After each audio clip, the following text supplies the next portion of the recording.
നേരത്തെ ഓസ്ട്രേലിയക്കെതിരെ നേടിയ വിജയം യാദൃച്ഛികമല്ല എന്ന് തെളിയിച്ചിരിക്കുകയാണ് സിംബാബ്വെ. ഇന്ന് അവർ ശ്രീലങ്കയും വീഴ്ത്തി. അങ്ങനെ ഗ്രൂപ്പിൽ തോൽവി അറിയാതെയാണ് സിംബാബ്വെ ഇപ്പോൾ സൂപ്പർ 8ലേക്ക് കടന്നിരിക്കുന്നത്. 3 മത്സരങ്ങൾ അവർ ജയിച്ചു, ഒരെണ്ണം മഴ കൊണ്ടുപോയിരുന്നു. ഇനി ഇന്ത്യ അടക്കുന്ന ഗ്രൂപ്പിലേക്കാണ് സിംബാബ്വെ എത്തുന്നത്. ഇന്ത്യക്ക് പണിയാകും എന്നുള്ള കാര്യത്തിൽ സംശയമൊന്നുമില്ല. കൂടെ സൗത്ത് ആഫ്രിക്കയും കൂടിയാണ് ഉള്ളത്. നന്നായിട്ട് പണിയെടുത്തില്ലെങ്കിൽ ഇന്ത്യ വിയർക്കുമെന്നുള്ള കാര്യം ഉറപ്പാണ്. ശ്രീലങ്ക സിംബാബ്വെ മത്സരത്തിലേക്ക് വന്നു കഴിഞ്ഞാൽ ആദ്യം ബാറ്റ് ചെയ്തത് ശ്രീലങ്കയാണ്. 20 ഓവറിൽ 7 വിക്കറ്റ് നഷ്ടത്തിൽ അവർ 178 റൺസ് എടുത്തിരുന്നു.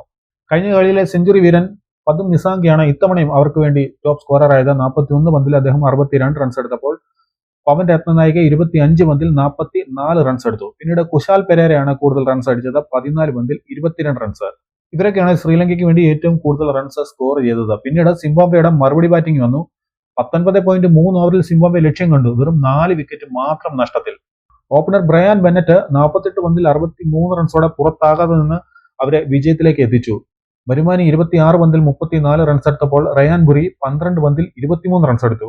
എന്നാൽ അവരെ ആ വിജയത്തിലേക്ക് എത്തിച്ച ഒരു ഇന്നിംഗ്സ് കളിച്ചത് അവരുടെ ക്യാപ്റ്റൻ കൂടിയായ സിക്കന്ദർ റാസയാണ്. 26 പന്തിൽ 45 റൺസ് എടുത്താണ് അവരുടെ ക്യാപ്റ്റൻ പുറത്തായത്. പിന്നീട് ടോണി മുനിയോഗ 3 പന്തിൽ 8 റൺസോടെ ബ്രയാൻ ബെന്നറ്റിന് കൂട്ടായിട്ട് നിന്ന് രണ്ടുപേരും ചേർന്ന് ടീമിനെ വിജയത്തിലേക്ക് എത്തിച്ചു. അങ്ങനെ അപരാജിതരായി അവര് സൂപ്പർ 8ലേക്ക് ഇപ്പോൾ കടന്നിരിക്കുകയാണ്.